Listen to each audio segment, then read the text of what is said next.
সালামু আলাইকুম রহমতুল্লাহ। তো এটা একটা হায়ার ফ্রিজ, হায়ার কোম্পানির। তো এটা সমস্যা হচ্ছে কি, এটা বারবার চোকিংয়ে চলে যাইতেছিল। কেউ কাজ করে গেছিল এটার। তো কাজ করে গেছে, বেকুম করে নাই সম্ভবত। তো এই কারণে এটার বারবার এটা চোকিংয়ে চলে যাইতেছিল। তো আমি এটা 1000 দিয়ে ভালোভাবে ওয়াশ করে নিয়েছি, গ্যাস দিয়ে। এই যে স্ট্যান্ডার্ডটা দেখতেছেন, এটা চেঞ্জ করছিলাম। স্ট্যান্ডার্ডটা চেঞ্জ করে ভালোভাবে তো লাগাই দিছি। আমি এখন এটা বেকুমে লাগাই দিছি, অলরেডি বেকুমে লাগাই দিছি। আর দেখতেছেন এই যে মিটার দেখা যাইতেছে, মিটার জিরোর নিচে অলরেডি আছে।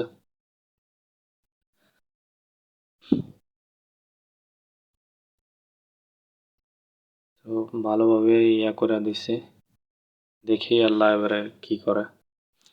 তো এই যে 1000টা দেখতেছেন, অবশ্যই 1000 আপনারাও ইউজ করেন, আমি জানি 1000 ইউজ করাটা বেটার, কারণ 5টা ক্লিয়ার হয়ে যায় একদম। এই যে স্ট্যান্ডার্ডটা দেখতেছেন, এটা চেঞ্জ করা হয়েছে। আর এটা গ্যাস নাম্বার হচ্ছে 134 আর 134। এটা অবশ্য 3 কেজির একটা সিলিন্ডার, 3 কেজির ছিল। আমার কাছে বড় একটা ছিল, বাট ওটা শেষ হয়ে গেছে, এখন এটা নিয়েছি। তো বেকুম করার সময় আমার একটু ডাউট হয়েছিল যে এটার পিনটা লাগানো আছে কিনা, তো ভালোভাবে বেকুম হইতেছে কিনা। তো আমি বেকুম থেকে একটু ছাড়াইয়া মানে আবার চেক করলাম, দেখতেছি ভালোভাবে বেকুম হইতেছে। আর কেউ কেউ মাঝে মাঝে পিনটা লাগানোর জন্য ভুলে যায়। তো এটা অবশ্য একটা রং ইয়া, কারণ পরবর্তীতে দেখা গেছে যে বেকুম করে গ্যাস দেওয়া হয়ে গেলে পরবর্তীতে দেখা যাইতেছে পিন লাগানো থাকে না। এই জন্য আমার কাছে একটু ডাউট হইতেছিল। তো আমি এই কারণে আবার ইয়া করে একটু চেক করে দেখলাম ভালোভাবে বেকুম হইতেছে কিনা, পিনটা ভালোভাবে লাগছে কিনা।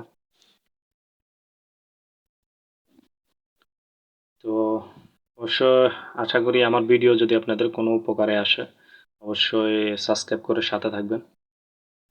এখন আমি এটাকে বেকুম করব ভালোভাবে, কমসে কম আধা ঘন্টা বেকুম করব। চাইলে আরও বেশি করতে পারেন, কারণ যত বেকুম করবেন তত অবশ্য ভালো।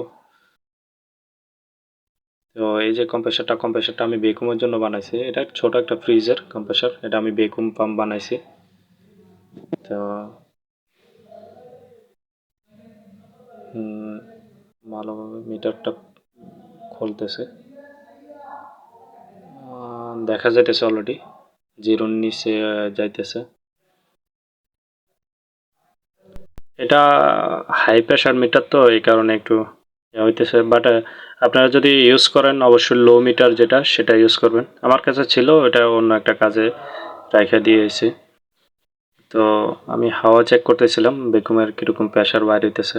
অলরেডি প্রেশার একটু কমে আইছে। অনেক কমে গেছে অলরেডি।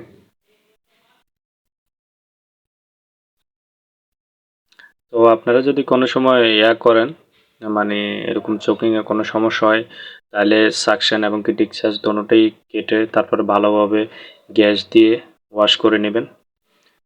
R22 গ্যাস দিয়ে ভালোভাবে ওয়াশ করে নেবেন। আমার বেকুম অলরেডি হয়ে গেছে, আমি এখন এটাকে গ্যাস দিব।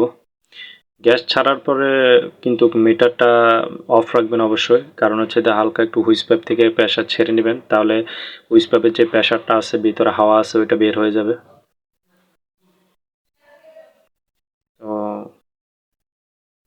গ্যাস দিবেন, গ্যাস আস্তে আস্তে দিবেন অবশ্য, লিকুইড না দেওয়ার চেষ্টা করবেন। সবসময় একটা জিনিস চেষ্টা করবেন যেন লিকুইড না যায় ভিতরে, লিকুইড কম দেওয়ার চেষ্টা করবেন, না দিলেই সবচেয়ে বেটার।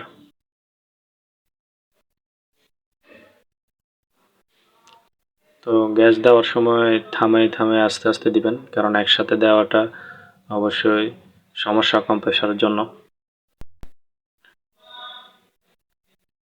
অবশ্যই যারা নতুন নতুন কাজ শিখতেছেন বা দেখে কাজ করতেছেন, তো অবশ্যই দেখে শুনে কাজ করবেন। কারণ হচ্ছে গিয়ে আপনার অল্প একটু ভুলের জন্য পরে আরও সমস্যা হতে পারে। তো আমি এখন ফ্রিজ চালাই দেব, কারণ আমার অলরেডি গ্যাস ফিল আপ হয়ে গেছে। তো অবশ্য গ্যাস হাফ দেওয়ার পরে চালু করে আস্তে আস্তে বাকিটুকু দিবেন, তাহলে আরো বেটার। কম্প্রেসারও চালু হয়ে গেছে।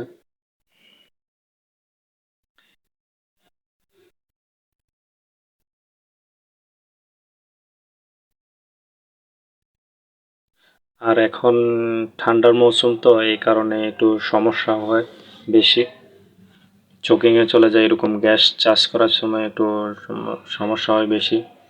একটু দেখে শুনে গ্যাস চার্জ করতে হয়। বেশি হয়ে গেলেও সমস্যা হয়ে যায়, মাঝে মাঝে চোকিংয়ে চলে যায়।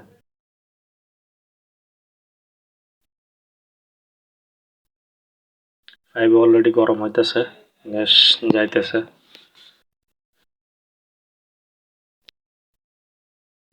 গ্যাস প্রেশার অবশ্য আমি 5 পয়েন্ট রাখবো, কারণ বেশি দেওয়াটা বেটার না। আমি 5 কিংবা 7 পয়েন্ট রাখবো।